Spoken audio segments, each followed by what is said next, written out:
Navegando en el .com, .org y .net de la era virtual, encuentras a Reflections con Gabriel Méndez. La nueva alternativa de escuchar la palabra de Dios.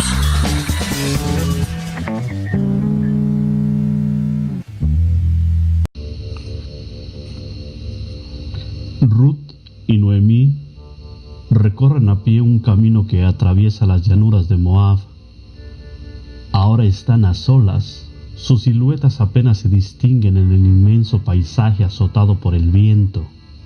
Ruth se da cuenta de que las sombras de la tarde son cada vez más alargadas. Tal vez sea hora de buscar un lugar donde pasar la noche. Piensa mirando a su suegra. La quiere muchísimo y está dispuesta a hacer todo lo que esté en su mano para cuidar de ella. Cada una carga con sus propias penas. Hace años que Noemí es viuda y ahora llora la muerte de sus hijos, Malón y Quilión. Ruth también está muy afligida, pues Malón era su esposo. Ahora las dos se dirigen al mismo sitio, la ciudad de Belén, en Israel. Sin embargo, cada una ve el viaje de forma distinta. Mientras que Noemí vuelve a su lugar de origen, Ruth avanza a una tierra desconocida, dejando atrás a sus parientes, su país y su cultura, lo que incluye a sus dioses. ¿Por qué una joven como Ruth daría un giro tan grande a su vida? ¿De dónde sacó las fuerzas para comenzar de nuevo y cuidar a Noemí? Ruth la Moabita es un gran ejemplo de fe, y conocer las respuestas de estas preguntas nos ayudará a imitarla. Antes que nada, averigüemos por qué estas dos mujeres aprendieron el largo camino que les llevaría a Belén. El pequeño país de Moab, donde se crió Ruth, estaba situado al este del Mar Muerto. Se encontraba en una región de altas mesetas cortadas por profundos barrancos. Aunque no era una zona arbolada, los campos de Moab solían ser tierra de cultivos fértiles, incluso cuando el hambre azotaba al vecino territorio de Israel. De hecho, esa fue la razón por la que Malón y su familia conocieron a Ruth. Debido al hambre que había en Israel, Elimelech, el esposo de Noemí, había decidido dejar su país y mudarse a Moab con su esposa y sus dos hijos. Esta mudanza de seguro puso a prueba la fe de toda la familia, pues los israelitas debían ir periódicamente al lugar sagrado que Dios había elegido para ser adorado. Y aunque Noemí logró mantener viva su fe, quedó desolada cuando falleció su esposo. Es muy probable que Noemí volviera a sufrir al ver que sus hijos se casaban con mujeres moabitas. Ella sabía que Abraham, antepasado de los israelitas, hizo todo lo posible porque los hijos de Isaac consiguieran una esposa que estuviera emparentada con su familia, pues sus parientes adoraban a Dios. Además, la ley mosaica advertía a los israelitas que no dejaran que sus hijos e hijas se casaran con personas de otra nación, pues estos podrían llevar al pueblo de Dios a la idolatría. Aún así, Malón y Quilión eligieron a dos moabitas como esposas. Es posible que Noemí se sintiera decepcionada o preocupada por la situación, pero de todas formas se esforzó por tratar con bondad y amor a sus nueras, Ruth y Orfa. A lo mejor abrigaba la esperanza de que algún día llegaran a servir a Dios. En todo caso, es evidente que ellas la querían muchísimo. La buena relación que las tres habían forjado las mantuvo en pie cuando la muerte de Malón y Quilión golpeó despiadadamente a la familia. Sin siquiera haber tenido hijos, Ruth y Orfa quedaron de pronto convertidas en dos jóvenes viudas. Le ayudó de algún modo a Ruth su religión a sobrellevar la dolorosa pérdida de su esposo. Lo más probable es que no. En Moab se rendía culto a muchos dioses. entre quienes se destacaba Quemos. Según parece que los moabitas llegaron al extremo de sacrificar niños, lo que mostraría que su religión estaba impregnada de la crueldad y de los horrores tan comunes en aquella época. Pero qué diferente era el Dios de Israel. Cualquier cosa que Malón o Noemí le hubieran enseñado a Ruth sobre el amor y la misericordia de Dios debió haberle impresionado muchísimo.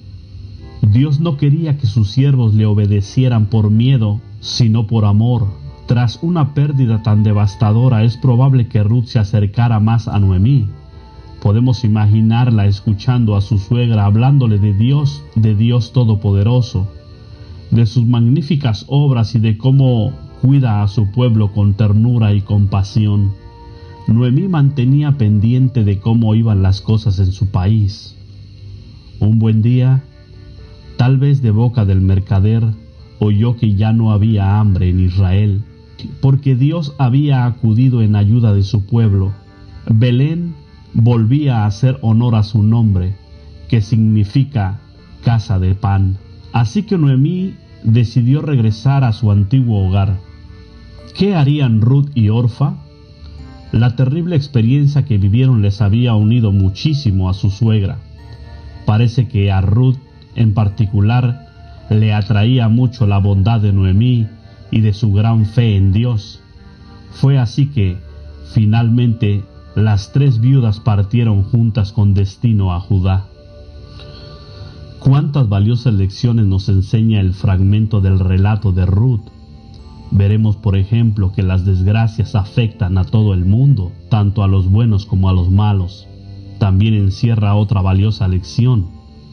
Cuando sufrimos una pérdida muy dolorosa, es bueno buscar el consuelo que otros nos puedan dar, y en especial el de quienes se refugian en Dios, el Dios al que Noemí servía. A medida que las tres viudas avanzan por el camino, a Noemí le ronda otra preocupación por la cabeza. Está pensando en las dos jóvenes que la acompañan y que tanto amor le han dado a ella y a sus hijos que no quiere que sufran más. Ella, convencida de que no tendrá nada más que ofrecerles si lo dejan todo por ir con ellas a Belén. Noemí no puede contenerse más y les suplica: anden, vuélvanse cada una a la casa de su madre. Que Dios ejerza bondad amorosa para con ustedes, así como ustedes la han ejercido para con los hombres ya muertos y para conmigo. Además, les expresa su deseo de que Dios las recompensará a cada una con un esposo y una nueva vida. El relato continúa. Entonces las besó, y ellas se pusieron a alzar la voz y llorar. No es de extrañar que Ruth y Orfa quieran tanto a su suegra, una mujer tan buena y generosa. De hecho, las dos jóvenes se niegan a dejarla y le aseguran con insistencia: contigo volveremos a tu pueblo. Pero Noemí no da el brazo a torcer. Trata de hacerles entender que no podría hacer mucho por ellas en Israel, pues no tiene esposo que la cuide, ni hijos con los que las jóvenes puedan casarse. Además, no cree que esta situación vaya a cambiar. Incluso reconoce que le angustia mucho no poder cuidar de ellas. Orfa enseguida lo ve claro.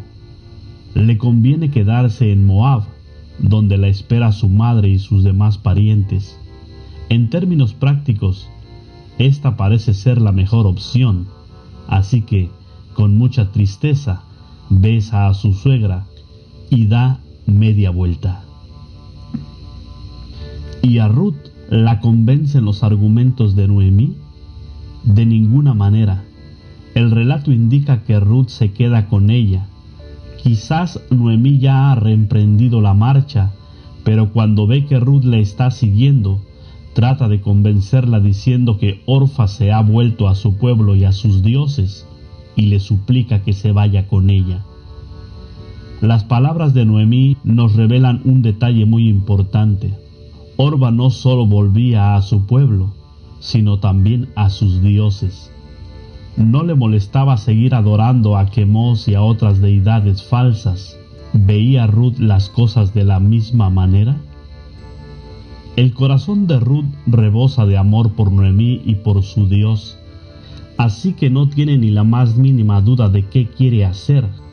Sola con Noemí en aquel polvoriento camino, la mira a los ojos y le dice: «No me instes con ruegos que te abandone, a que me vuelva de acompañarte, porque a donde tú vayas, yo iré, y a donde tú pases la noche, yo pasaré la noche.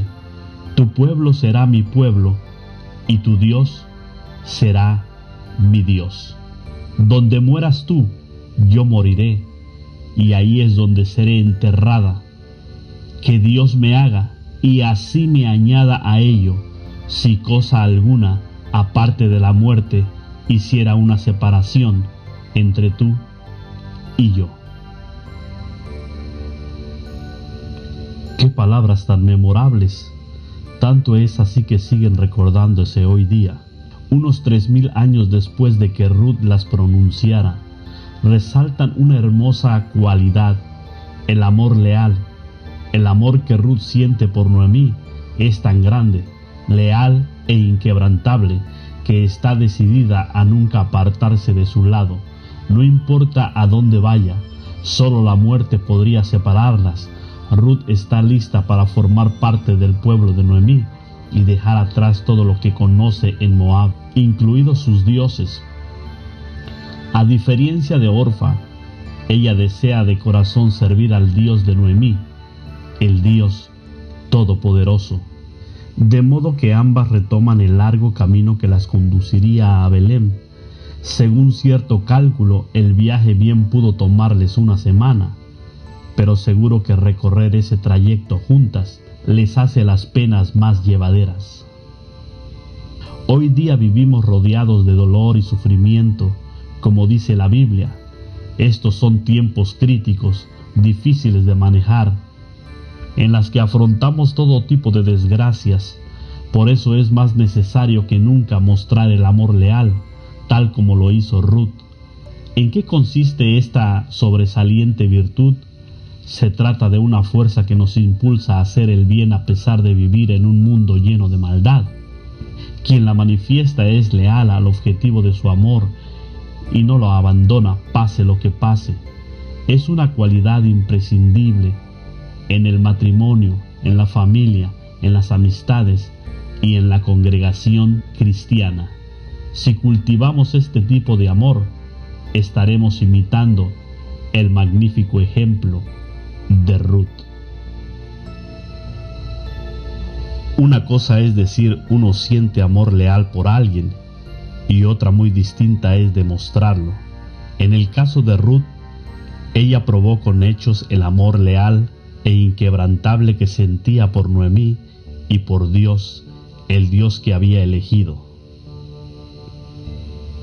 Por fin las dos viudas llegan a Belén, situada a unos 10 kilómetros, 6 millas al sur de Jerusalén. La emoción que causa el regreso de Noemí parece indicar que ella y su familia habían sido bastante conocidas en aquella pequeña ciudad. Las mujeres la observan detenidamente y se preguntan: ¿es esta Noemí?